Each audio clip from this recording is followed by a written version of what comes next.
अगर यह एस्ट्रॉयड बीच समुद्र में जाकर गिरता तो शायद इतनी भयंकर तबाही नहीं होती, लेकिन नियति को तो कुछ और ही मंजूर था। यह एस्ट्रॉयड मैक्सिको के तट के पास, जहां पर पानी की गहराई बहुत ही कम थी, वहां पर टकराता है और वहां पर मौजूद पानी तुरंत ही भाप में तब्दील हो जाता है। जैसे ही यह एस्ट्रॉयड पृथ्वी से टकराता है तो इसकी गति इतनी तेज थी कि यह 1 सेकंड से भी कम समय में पृथ्वी के अंदर समा जाता है। उस टक्कर में हीट इतनी ज्यादा होती है कि उस जगह में मौजूद मिट्टी और पत्थर तुरंत भाप में बदल जाते हैं और वह छिटक कर सैकड़ों किलोमीटर ऊपर आसमान में चले जाते हैं। जहां पर ये एस्टेरॉयड टकराया था उसके करीब 800 किलोमीटर के रेडियस में टेम्परेचर 600 डिग्री सेल्सियस तक पहुंच जाता है और उस एरिया में मौजूद डायनासोर पल भर में भाप में बदल जाते हैं। ब्लास्ट में पैदा हुई हीट से पेड़ पौधे तुरंत सूख जाते हैं और जंगलों में आग लग जाती है। इस इम्पैक्ट के डायरेक्ट कांटेक्ट में आने वाले एरिया में जितने भी डायनासोर थे वह पल भर में खत्म हो जाते हैं, लेकिन अभी भी पृथ्वी पर बहुत से डायनासोर जिंदा बचे थे। इस एस्ट्रॉयड ने डायरेक्टली पृथ्वी के एक छोटे से एरिया में मौजूद डायनासोरों को खत्म किया था, लेकिन तबाही का असली मंजर तो अब शुरू हुआ था। पृथ्वी के एक छोटे से एरिया में हुए इस ब्लास्ट ने पृथ्वी पर एक चेन रिएक्शन को शुरू कर दिया। एस्टेरॉयड के टकराने की वजह से जो मलबा आसमान में गया था वह अब आसमान से आग के गोले बनकर एस्टेरॉयड इम्पैक्ट से हजारों किलोमीटर दूर बरस रहे थे और इम्पैक्ट से हजारों किलोमीटर दूर मौजूद डायनासोरों पर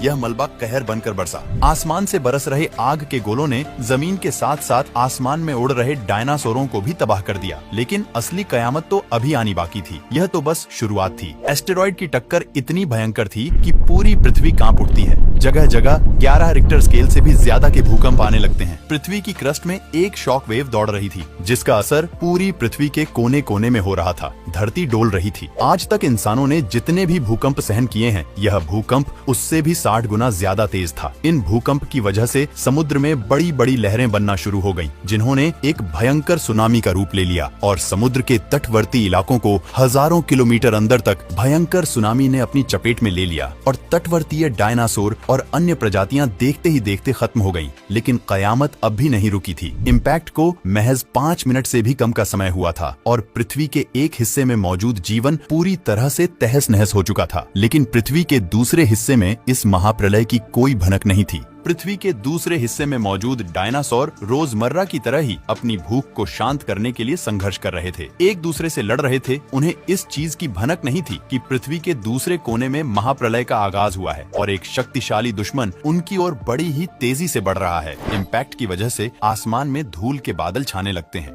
और देखते देखते वो धूल के बादल पूरी पृथ्वी को चारों ओर से घेर लेते हैं। आसमान में छाई धूल की मोटी परत ने पृथ्वी को ढक दिया और सूर्य से आने वाली रोशनी को ब्लॉक कर दिया। दरअसल धूल के उन बादलों ने पृथ्वी को कुछ इस कदर घेरा कि अगले 1 साल तक सूर्य की रोशनी पृथ्वी तक पहुंच ही नहीं पाई, जिस वजह से वनस्पतियां और पेड़ पौधे फोटोसिंथेसिस की क्रिया नहीं कर पा रहे थे, जिस वजह से धीरे धीरे पेड़ पौधे और वनस्पतियां खत्म होने लगी। ये शाकाहारी डायनासोर के लिए विकट समस्या थी, क्योंकि वो तो अपने जीवन के लिए इन्हीं वनस्पतियों और पेड़ पौधों पर निर्भर थे। पर्याप्त भोजन न मिलने की वजह से शाकाहारी डायनासोर और अन्य शाकाहारी जीव धीरे धीरे खत्म होते गए। जब ऐसा हुआ तो इसका प्रभाव मांसाहारी डायनासोरों और अन्य प्रजातियों के जीवों पर भी पड़ा, क्योंकि फूड चेन पूरी तरह से टूट चुकी थी। जो मांसाहारी डायनासोर शाकाहारी जीवों को खाकर जिंदा रहते थे, उनके लिए अब शिकार मिलना मुश्किल होता जा रहा था, जिस वजह से वो भी धीरे धीरे अपना दम तोड़ने लगते हैं और देखते ही देखते डायनासोर पूरी तरह धरती से विलुप्त हो जाते हैं। इस महाप्रलय ने पृथ्वी की 95% से भी ज्यादा प्रजातियों को विलुप्त कर दिया और डायनासोरों के राज्य को पूरी तरह से खत्म कर दिया। वैज्ञानिकों के अनुसार इस महाप्रलय से वही जानवर बच पाए थे जिनका वजन 25 किलोग्राम से कम था। इसका कारण ये था कि छोटे जानवरों को जिंदा रहने के लिए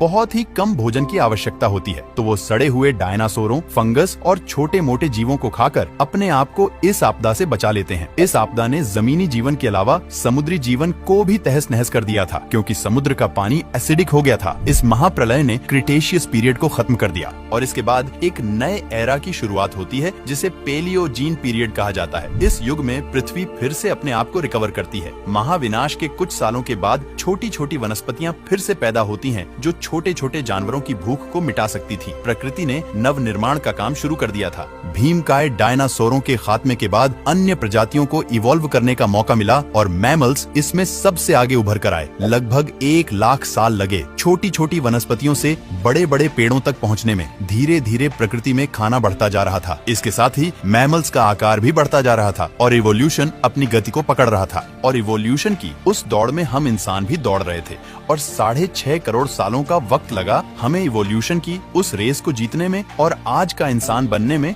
और जिसमें करीब 3 लाख साल पहले ही हम इंसान अस्तित्व में आए। वह महाप्रलय डायनासोरों के लिए तो एक अभिशाप थी, लेकिन हम इंसानों के लिए एक वरदान साबित हुई, जिससे हमें इवॉल्व करने का मौका मिला। अतीत में पृथ्वी ने चाहे कितनी ही महाप्रलय को क्यों न झेला हो, लेकिन हर बार पृथ्वी ने अपने आप को रिकवर किया है। लेकिन यह बात सच है कि हर महाप्रलय के बाद प्रकृति नए जीवों और प्रजातियों को इवॉल्व करने का मौका देती है और